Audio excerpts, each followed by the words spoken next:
तुम आई लव मोहम्मद कहने पर केस कर सकते हो।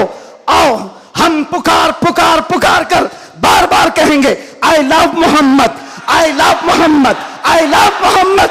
और इतना ही नहीं, मेरे साथ बोलो आई लव सैयदना मोहम्मद सल्लल्लाहु अलैहि वसल्लम, आई लव सैयदना अहमद सल्लल्लाहु अलैहि वसल्लम। हुजूर के 99 नाम हैं। अगर तुम्हारे अंदर दम और ताकत है, 99 नाम में हर नाम पर केस करते जाओ। मैं पुकारता हूं आई लव सैयदना अहमद, आई लव सैयदना हामिद, आई लव सैयदना महमूद, आई लव सैयदना फातिह, आई लव सैयदना आकिब, आई लव सैयदना हाशिर, आई लव सैयदना शाहिद, आई लव सैयदना माहिन, आई लव सैयदना हादी, आई लव सैयदना सिराज, आई लव सैयदना रशीद, आई लव सैयदना नजीर, आई लव सैयदना मुनीर, आई लव सैयदना ताहा, आई लव सैयदना यासीन, आई लव सैयदना रसूल, आई लव सैयदना नबी, आई लव सैयदना मुजम्मिल, आई लव सैयदना मुदस्सिर, आई लव सैयदना नासिर, आई लव सैयदना मंसूर, आई लव सैयदना मोमिन, आई लव सैयदना हाकिम, आई लव सैयदना हकीम, आई लव सैयदना शाहिद,